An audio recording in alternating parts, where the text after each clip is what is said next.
Assalamualaikum warahmatullahi wabarakatuh.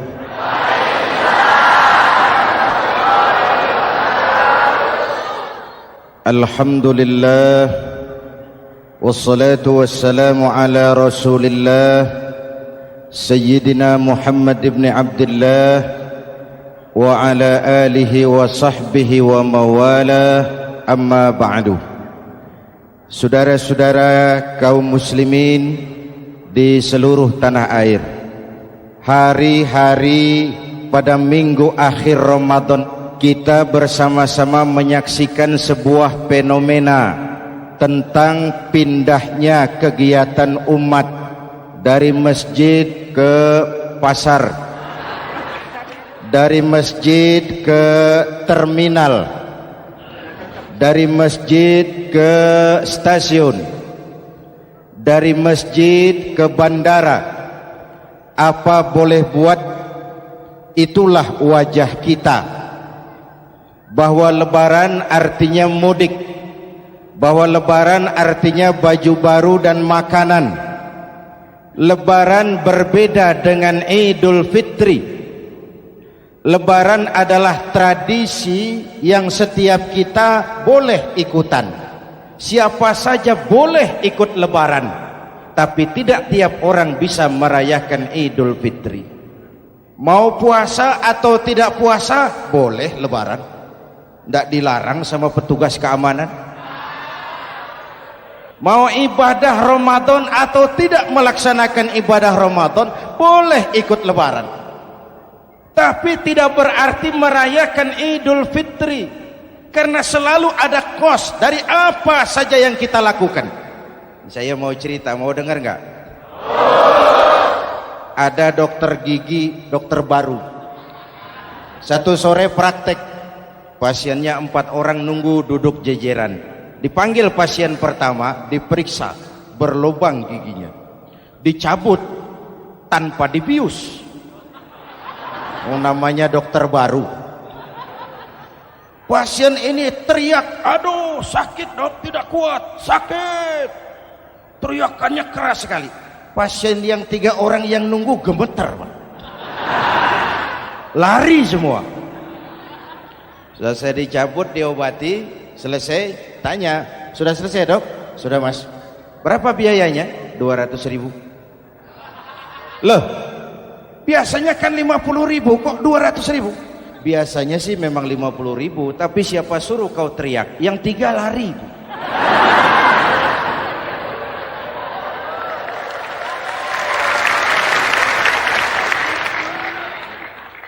Cerita pendek ini ingin berpesan kepada kita, selalu ada ongkos yang harus kita bayar dari apa saja yang kita lakukan. Mau ibadah atau tidak, mau jadi orang baik-baik atau jadi bajingan paling tengik, mau berbuat salah atau berbuat soleh, selalu ada kosnya, selalu ada ongkosnya. Kita bicara kembali kepada fitrah, Idul Fitri. Bagaimana caranya? Pertama, saya ingin mengutip bagian pendek dari ayat 185 Al-Baqarah. Walitukmilul iddata walitukabbirullaha ala ma hadakum wa la'allakum tashkurun. Ada 4 hal dari cuplikan ayat pendek ini. Pertama, walitukmilul iddata, hendaknya engkau sempurnakan jumlah bilangan hari puasamu. Berpuasa sebulan penuh. Sebulan penuh itu bisa 29, bisa 30. Pak, kalau beda pendapat bagaimana? Ada yang lebaran tanggal 5, ada yang lebaran tanggal 6. Hadirin, bagi yang punya kemampuan berijtihad, silahkan melakukan ru'yatul hilal. Bagi yang tidak, lebih aman ikut pesan Nabi. Apa pesan Nabi? Fa iza ikhtalaftum fa alaikum bisawadil a'zam ma'al haqqi wa ahlihi. Kalau kamu berbeda pendapat, ikut golongan terbanyak yang benar dan ahlinya. Jadi walaupun banyak, kalau tidak benar dan bukan ahlinya, tidak usah ikutin. banyak, benar, dan ahlinya. Contoh, 100 insinyur berbeda pendapat dengan 10 kiai tentang doa kunut. Yang diikuti pasti 10 kiai, bukan 100 insinyur. Betul? Atau sebaliknya, 10 insinyur berbeda dengan 100 kiai tentang konstruksi jembatan. Yang diikuti tentu 10 insinyur, benar dan ahlinya. Maka yang paling aman, kita punya Departemen Agama. Departemen Agama punya ahli dari MUI, dari Nahdlatul Ulama, dari Muhammadiyah, dari Al-Wasliyah, dari Syarikat Islam, dikumpulkan melakukan ru'yatul hilal. Yang paling aman, dengeri saja pengumuman Departemen Agama.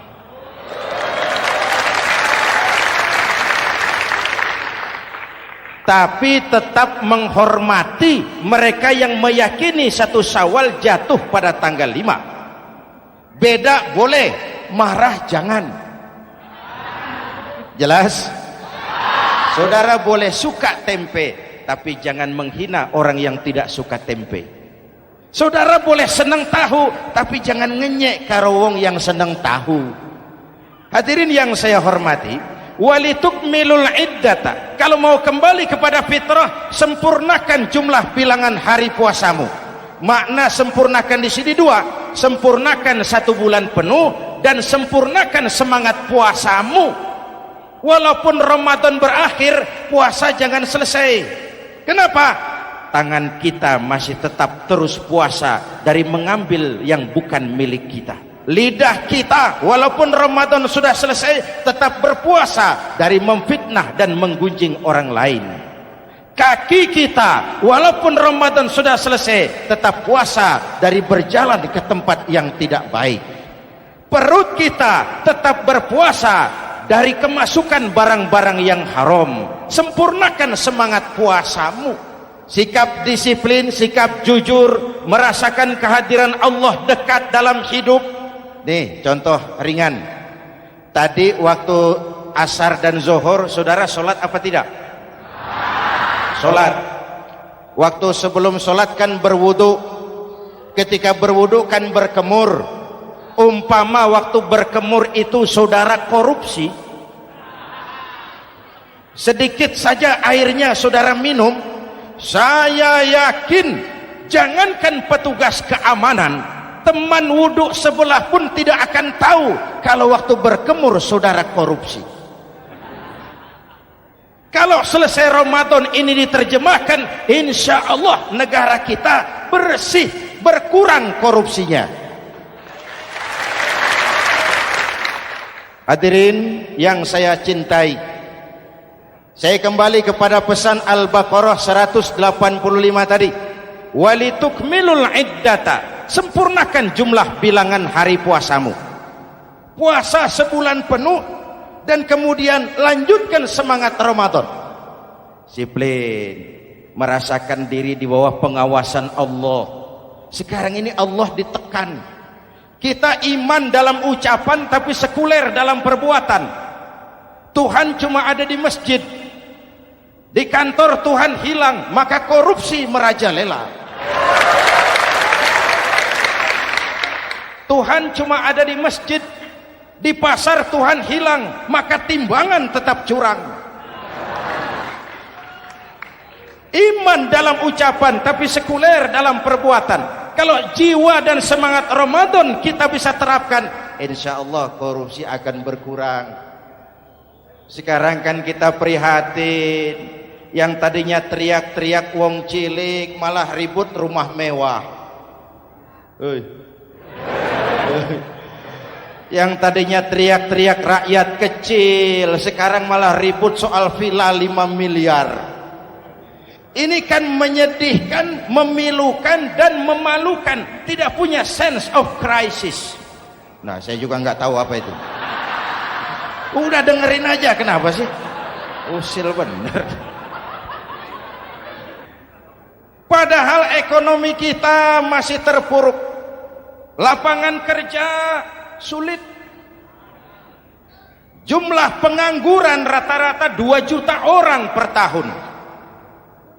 Lapangan kerja baru sulit terbuka karena investor, jangankan yang dari luar mau masuk, yang di dalam siap-siap keluar. Terakhir kita dengar Sony, pabrik elektronik besar, mau cabut lagi, pindah invest ke Taiwan, menyusul pabrik silet yang di Ciputat itu. Ketika ditanya apa investasi di Cina lebih murah, tidak, dia bilang lebih mahal, cuma lebih pasti. Di Indonesia murah, cuma mejanya kebanyakan, biaya siluman, namanya siluman nggak karu-karuan, keluar uang banyak, urusan tidak pasti, capek. Disahkan undang-undang penyiaran yang justru ditolak oleh masyarakat penyiar sendiri.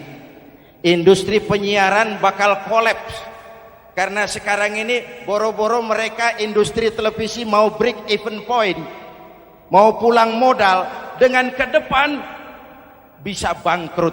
Akibatnya bisa kita pastikan, jumlah pengangguran makin bertambah.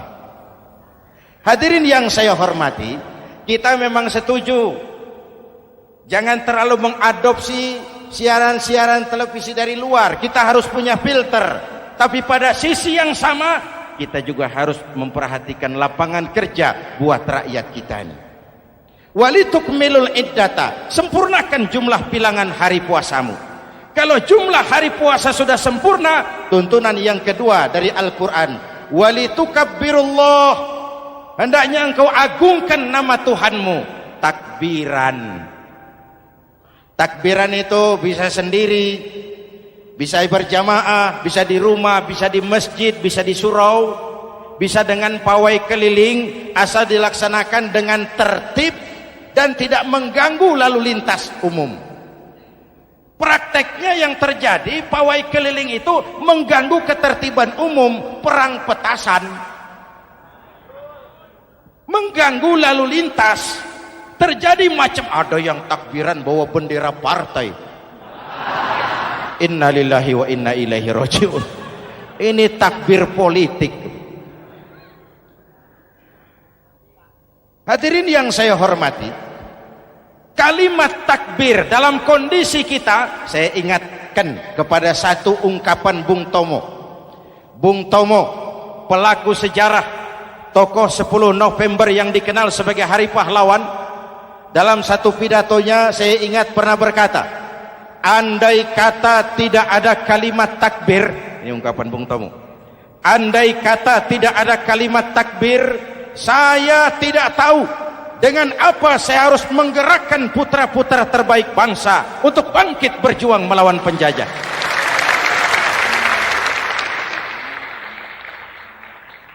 Ketika Allahu Akbar, itu londo kelihatannya kecil, meriam nggak meleduk. Dahulu orang-orang tua kita cuma ada 2 kata, merdeka atau mati. Tidak berpikir nanti kalau menang dan merdeka saya jadi wali kota di mana.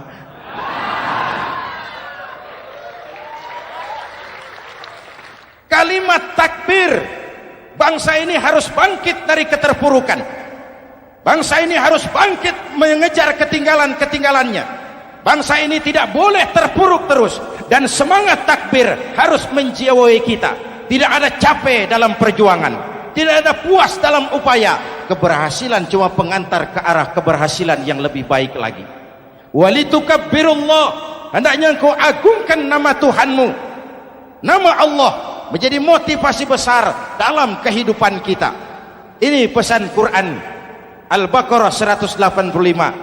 Pesan kedua, setelah sempurnakan jumlah bilangan hari puasamu, agungkan nama Tuhanmu. Takbiran.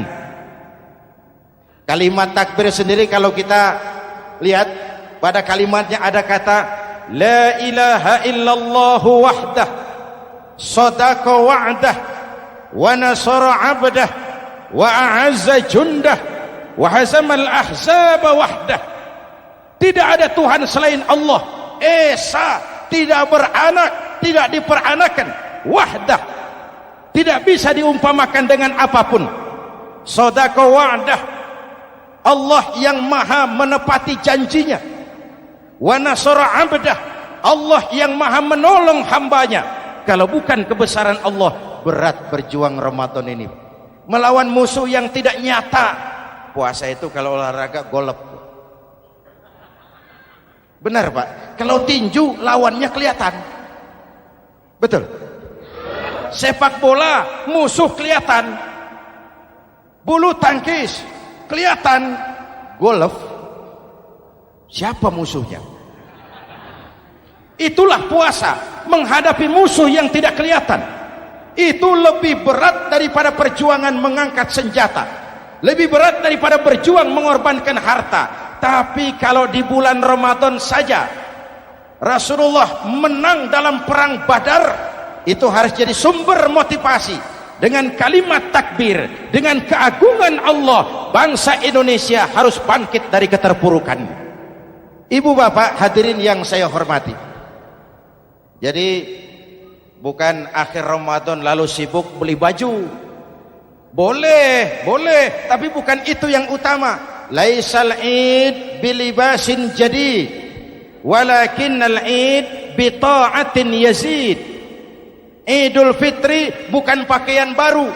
Idul Fitri adalah ketaatan yang meningkat, yang telah ditempa, digojlok, digembleng oleh Ramadan. Jadi kalau Ramadan rajin baca Quran, lalu selesai Ramadan sayonara Quran, latihan tidak berhasil.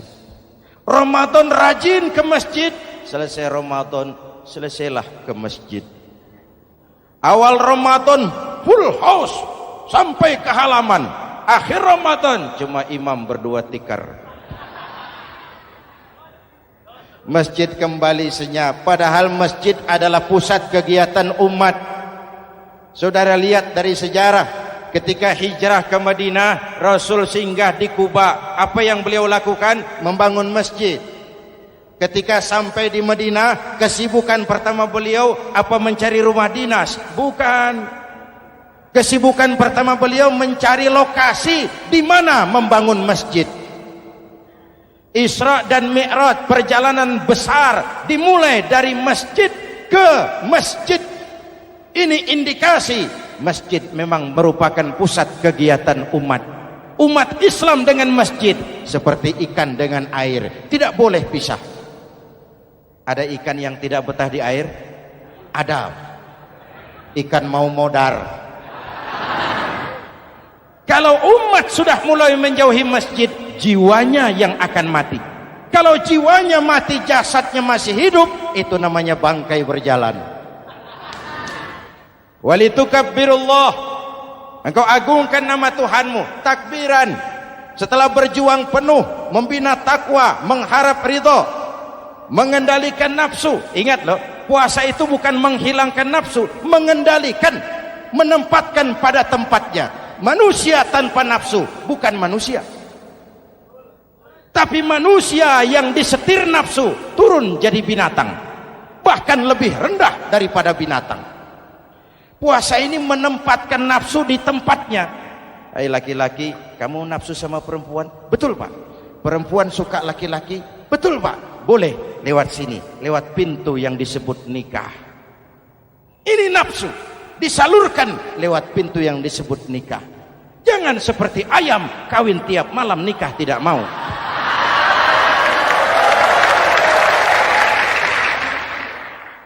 Hai manusia, nafsu kepada materi, kepengen kaya? Iya Pak, boleh. Usaha yang halal, jual beli yang halal. Wa ahallallahu al-bai'a wa harrama riba. Allah halalkan jual beli. Jangan ingin kaya lalu makan renten, ingin kaya lalu korupsi, ingin kaya lalu buka peternakan tuyul. Manusia ingin berkuasa, boleh, tapi tetap punya etika dan moral. Jangan ingin berkuasa lalu fitnah, ingin berkuasa lalu mengadu domba orang, ingin berkuasa lalu menghalalkan segala cara. Puasa menempatkan nafsu pada tempatnya. Manusia yang dikendalikan nafsu lebih puas daripada binatang.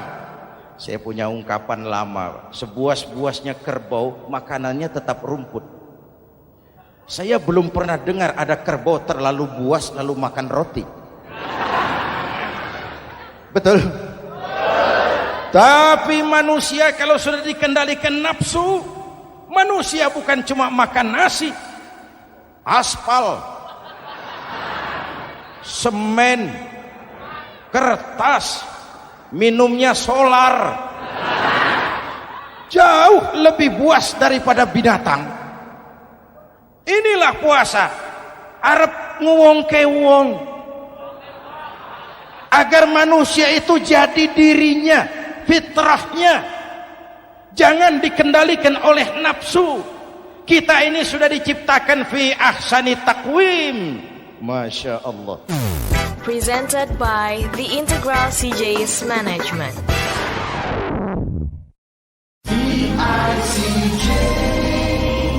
Hadirin, yang ketiga pesan Al-Baqarah 185 tadi.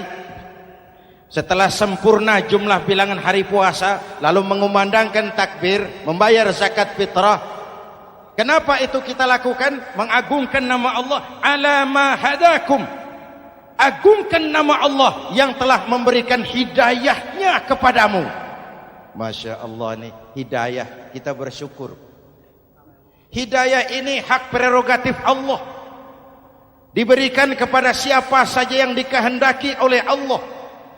Kita bisa lihat dalam sejarah, ada anak Nabi tidak mendapat hidayah, tidak terpanggil mengikuti kebenaran yang disampaikan oleh bapaknya, namanya Kan'an, putra Nabi Nuh. Ada ayah Nabi bernama Azar, ayah Nabi Ibrahim, putranya penegak tauhid, ayahnya produsen berhala. Ada istri Nabi, istrinya Nabi Lut, tidak mendapat hidayah, tidak terpanggil mengikuti kebenaran. Lalu Abu Jahal, Abu Lahab, paman Nabi, melihat Nabi, menyaksikan mukjizat, mendengar wahyu, melihat tutur kata Nabi, hidayah tidak datang kepada dia, maka mereka tidak terpanggil mengikuti kebenaran. Kita alhamdulillah keponakan Nabi saja bukan, mendapat yang namanya hidayah ini. Ini harus kita pelihara, kita jaga baik-baik, karena ini merupakan hak prerogatif Allah. Yahdi man yasha, diberikan kepada siapa saja yang dikehendakinya. Hadirin, sembari kita mengambil pelajaran tentang Kan'an yang tidak dapat, putra Nabi Nuh. Ini saya ngambil bagian cerita sejarah. Masih mau dengar? Nabi Nuh diberi umur 950 tahun. Berdakwah sepanjang hidup. 800 tahun beliau dakwah, dapat pengikut tidak lebih 80 orang. Rata-rata 10 tahun satu. Yang dihadapi ini umat yang kurang ajar, bandel, bajingan, tengik. Kalau diceramahi, telinganya ditutup dengan tangannya. Ini saking kurang ajarnya ini umat. Diberikan dakwah, telinganya ditutup dengan tangan. Nabi Nuh ketika di puncak kesabarannya munajat, ya Rabb, bagaimana Nuh? Siang malam saya berdakwah kepada umat ini. Saya sampaikan risalahmu, saya canangkan seruanmu, saya sampaikan ajaranmu. Inni da'autu qaumi lailan wa nahara. Siang malam saya berdakwah kepada umat. Wa inni kullama da'autuhum ja'alu asabi'ahum fi adhanihim. Tiap kali saya sampaikan dakwah kepada mereka, mereka tutup telinganya dengan tangannya. Saya tidak sanggup menghadapi umat seperti ini, ya Allah. Habis mau kamu bagaimana, Nuh? Sikat saja sudah semua ini. Bikin mati saja. Nanti kalau punya anak, anaknya kafir lagi. Lebih baik bapak moyangnya, mbah-mbahnya sikat semua. Rabbi la tazar 'alal ardi minal kafirina dayyara. Jangan disisakan orang kafir. Habisin semua. Itu mau kamu? Iya. Buat kapal Nuh, nanti aku turunkan banjir. Dengan apa saya membuat kapal ya Rob? Pakai kayu. No. Kayunya dari mana ya Rob? Dari pohon tentu. Pohonnya belum ada ya Rob, tanam dulu. No. Membuat kapal kayunya nanam pohon dulu. Apa artinya? Perjuangan bukan simsalabim abracadabra. Perjuangan bukan makan lombok, ini hari dimakan, ini hari pedas. Perjuangan itu proses. Ada keringat, ada air mata, ada darah, tempo-tempo nyawa. Itulah perjuangan. Sudah pohon ditebang, buatkan kapal di tengah kampung. Umat unjuk rasa lagi. Nuh makin gila. Bikin kapal di tengah kampung, mau belayar kemana? Selesai Nuh, selesai ya Rob. Naik. Orang-orang yang beriman bersamamu, naik. Binatang serba sepasang, naik. Naik Nuh, naik. Orang beriman, naik. Binatang serba sepasang. Gerimis mulai turun. Setelah kapal semua terisi, Nabi Nuh kontrol. Sudah naik semua? Sudah. Nuh. Mas Bejo ada? Ada. Mbok Painem, naik sudah, masuk. Oke. Hei. Kanan anak saya ikut tidak naik kapal. Kami tidak lihat, Nuh. Turun ke bawah. Ada Kanan. Kami tidak lihat, Nuh. Naik ke atas buritan. Kelihatan Kanan tidak ikut naik kapal. Kumpul bersama orang kafir di daratan. Inilah potret kehidupan. Kumpul dengan orang-orang kafir. Berapa banyak anak-anak kita tidak mau ikut orang tuanya ke masjid. Kumpul dengan orang-orang kafir di tempat maksiat. Nuh karena sayang kepada anak, dari atas kapal memanggil, ya bunayyar kam ma'ana. Ya, ini bahasa orang manggil, Pak. Kanan, kesini nak, naik kapal sama papi. Ini terjemahan bebas. Jawab Kanan di bawah, tidak mau Pak, saya di sini saja. Jangan nak, Allah sedang murka, akan turun banjir. Kalau datang banjir Bapak, sa'awi ila jabalin ya'simuni minal ma'. Saya akan naik ke gunung tinggi yang bisa menyelamatkan saya dari banjir. Kanan naik ke gunung tinggi, gunung pun tenggelam dihantam banjir. Dalam puncak kepedihan, Nabi Nuh akhirnya sadar. Ya Allah, kalau orang kafir tenggelam, memang saya yang minta, tapi Kanan kan anak saya. Nuh, anggap Kanan bukan anakmu. Wa innahu amalun ghairu salih. Nuh sadar, akhirnya bilang, ana urid wa anta turid wallahu fa'alun lima yurid. Aku punya kemauan, kau Kanan punya kemauan, Allah juga punya kemauan. Kemauan Allah lah yang akhirnya jadi kenyataan. Nek sekarang juga kita ngadepi musim banjir. Bukan banjir air saja, banjir peradaban-peradaban yang masuk ke negeri kita. Banjir maksiat, banjir munkarot. Kalau kita sudah ke masjid, kita sudah naik kapal. Tolong kontrol anak-anak kita. Tolong kontrol tetangga kita. Ayo naik kapal. Banjir.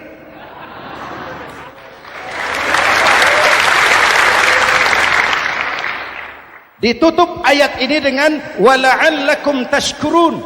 Atas hidayah yang diberikan kepada kita, kita bisa melaksanakan ibadah Ramadan, bisa takbiran, dan diakhiri dengan ungkapan tasyakkur. Tasyakkur dan tafakkur, mensyukuri nikmat. Saya berulang kali mengingatkan, nikmat bisa berubah menjadi azab kalau kita tidak pandai mensyukurinya. Bayangkan Pak, tahun 87-an kita itu jadi negara yang berswasembada pangan. Beras kita cukup untuk rakyat kita. Sekarang kita jadi pengimpor beras terbesar. Kita beli beras ke Vietnam, kita beli beras ke Thailand, ke negara-negara yang lebih kecil dari kita. Kenapa? Karena sawah kita tanami gedung dan beton. La in syakartum la azidannakum wa la in kafartum inna adzabi lasyadid. Kalau kamu bersyukur, aku tambah nikmat. Kalau kamu ingkar, tidak pandai bersyukur, awas, azabku pedih. Maka ungkapan saya, orang kaya bisa masuk surga karena hartanya, orang kaya bisa masuk neraka juga karena hartanya. Syukur apa tidak syukur? Pejabat bisa masuk surga karena jabatannya, pejabat banyak yang masuk neraka juga karena jabatannya. Syukur apa tidak syukur?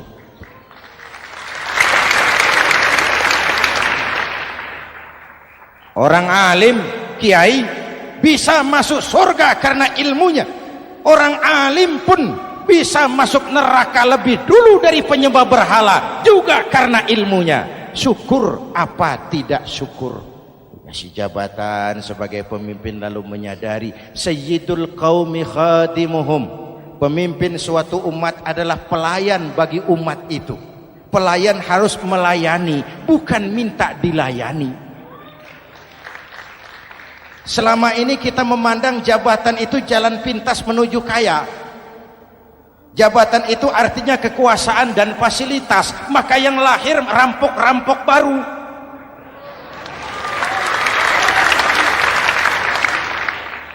Jabatan adalah alat untuk pengabdian di tengah rakyat yang sedang susah, di tengah negara yang sedang terpuruk. Kita memerlukan pemimpin-pemimpin yang sadar sayyidul qaumi khadimuhum. Pemimpin suatu kaum adalah pelayan bagi kaum itu sendiri. Ibu bapak hadirin yang saya hormati, dengan mensyukuri itu maka makna Idul Fitri meresap kembali kepada fitrah kita sebagai manusia, fitrah kesucian. Secara sederhana orang gambarkan kembali kepada fitrah seperti bayi baru dilahirkan oleh ibunya, bersih, suci, tanpa dosa, lantaran sudah dibersihkan oleh ibadah Ramadan.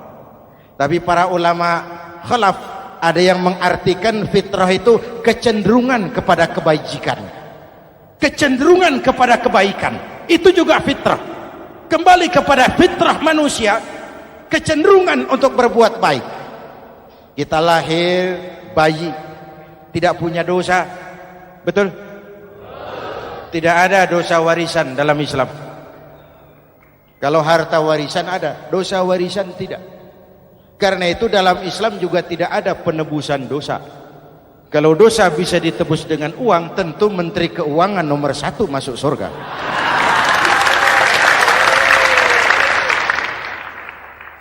Dosa dalam Islam ditebus dengan taubat, langsung kepada Allah, sonder calo. Hadirin yang saya hormati, kembali kepada fitrah seperti bayi baru dilahirkan oleh ibunya, bersih, tidak punya dosa kepada Allah lantaran sudah dibersihkan oleh ibadah Ramadan. Soalnya kemudian kita kan tidak hanya bersalah kepada Allah, kita ini juga bergaul dengan sesama manusia, betul? Sebuah hadis, sahabat ditanya oleh Rasul, atadruna manil muflis? Saudara-saudara, tahu kamu siapa orang yang bangkrut? Oh Rasul, orang bangkrut yang tidak punya uang, orang bangkrut yang tidak punya harta. Salah, kata Rasul. Innal muflisa min ummati, yang bangkrut dari golongan umatku, yang besok di hari kiamat datang menghadap Allah dengan membawa pahala solat, membawa pahala zakat, membawa pahala haji, membawa pahala sedekah pada satu pihak. Sementara pada sisi yang lain, sebelah kiri, orang ini juga datang membawa kesalahan karena pernah mencaci maki orang, pernah memfitnah orang, pernah memakan harta orang dengan cara yang zalim. Satu sisi bawa kebajikan, sisi lain bawa kesalahan. Kalau ini yang terjadi, bagaimana nasib kita? Kata Nabi, Tuhan, ini pahala solat saya, ini solat yang wajib, ini yang sunnah, rawatibnya, nawafilnya. Datang orang, sebentar Tuhan, apa? Dia memang rajin solat, tapi saya pernah dicaci maki, hancur nama saya, remuk hati saya. Di dunia saya tidak bisa membalas karena dia lebih berkuasa. Sekarang saya menuntut keadilan. Betul? Iya Tuhan, sini pahala solatmu, kasih orang yang kau caci maki. Tuhan, ini pahala puasa saya, yang wajib Ramadannya, sunnah 6 hari Syawalnya, Senin Kemisnya. Ini Tuhan. Datang lagi, sebentar Tuhan. Kenapa? Dia memang rajin puasa, tapi saya pernah difitnah tanpa benar, dicorengkan arang ke dahi, hancur nama saya karenanya. Saya menuntut keadilan karena di dunia waktu itu cuma banyak pengadilan, tapi tidak ada keadilan. Benar? Benar. Ini pahala solatmu kasih orang yang kau fitnah. Tuhan, ini pahala zakat saya. Datang lagi, Tuhan, dia memang suka zakat, tapi korupsinya lebih besar dari zakatnya. Nuntut keadilan. Sini, pahala zakatmu kasih. Kalau habis pahala kebaikan, orang yang menuntut masih banyak, diambillah dosa orang yang kita sakiti, diberikan kepada kita. Pahala dipreteli, dosa diberikan. Apa enggak bangkrut? Ibarat orang dagang, modal habis, tagihan hutang datang terus. Kenapa? Orang ini cuma baik hubungannya kepada Allah, tapi tidak baik hubungannya dengan sesama manusia. Karena itu, dalam konteks dengan fitrah, manusia makhluk yang fitrah. Apa fitrah itu? Pertama, manusia makhluk yang bertuhan. Itu fitrah. Mengingkari Tuhan, mengingkari fitrah. Yang kedua, manusia makhluk sosial, zon politikan. Itu fitrah. Kita tidak bisa hidup sendiri. Betapa dan siapapun kita memerlukan yang lain. Maka nuansa Ramadan intinya adalah silaturahmi. Nuansa Idul Fitri silaturahmi antara sesama kita. Ada baiknya saya ingatkan lagi sebuah hadis. Masih mau dengar?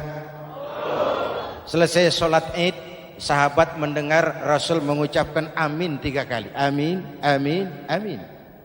Ya Rasul, ada apa? Tadi turun Jibril selesai sholat, mau berdoa. Muhammad, aku mau mohon kepada Allah, mau kau aminkan? Silahkan Jibril. Jibril doa, Rasul amin. Doanya 3 macam permohonan, maka Rasul 3 kali mengucapkan amin. Kalau sudah Jibril yang doa, Rasul yang amin, apa ya doanya ditolak?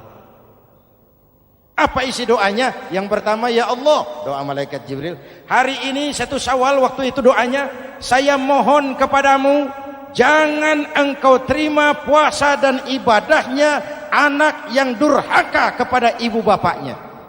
Rasul mengucapkan amin. Renungan buat kita. Itu sebabnya barangkali sesibuk-sibuk di Jakarta masih mau mudik nemui orang tua.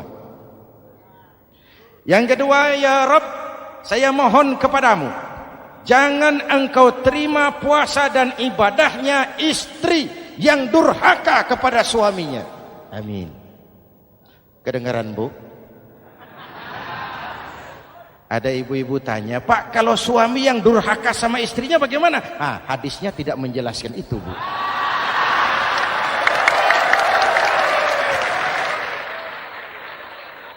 Lo menang sendiri. Yang jelas suami itu presiden rumah tangga, dimintakan tanggung jawab tentang istrinya. Nah, istri swargo manut neraka kadut. Ketika pulang Isra Mi'raj saja Rasul bercerita, aku diperlihatkan neraka. Neraka ya Rasul? Iya. Lalu aku lihat isinya kok kebanyakan perempuan. Perempuan. Laki bagaimana? Laki juga tidak sedikit. Cuma kebanyakan perempuan. Ya Rasul, apa mereka tidak sholat? Sholat. Apa mereka tidak ngaji? Oh, rajin mereka sama suaminya. Kenapa banyak mereka di sana? Rasul senyum dan menjawab, hunna yakfurnal asir. Umumnya perempuan kurang bisa terima kasih sama suaminya.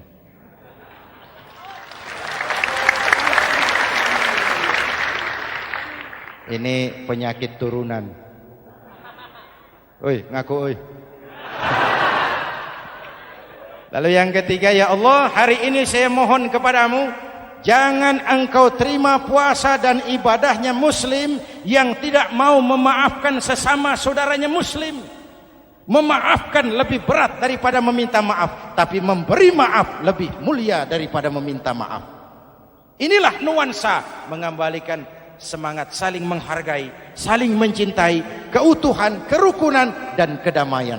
Sudah capek kita rakyat dengan konflik. Sudah capek kita dengan mengedepankan perbedaan dan bukan persamaan. Sudah waktunya kita berbeda tapi tetap bergandengan, tetap bersama menyongsong hari esok yang lebih baik. Mintalah ridho ibu bapak, suami kepada istri, istri kepada suami, dan memaafkan sesama saudara muslim sehingga kita benar-benar kembali kepada fitrah. Terima kasih dan mohon maaf, semoga ada manfaatnya. Usikum wa nafsi bitaqwallah. Wassalamualaikum warahmatullahi wabarakatuh.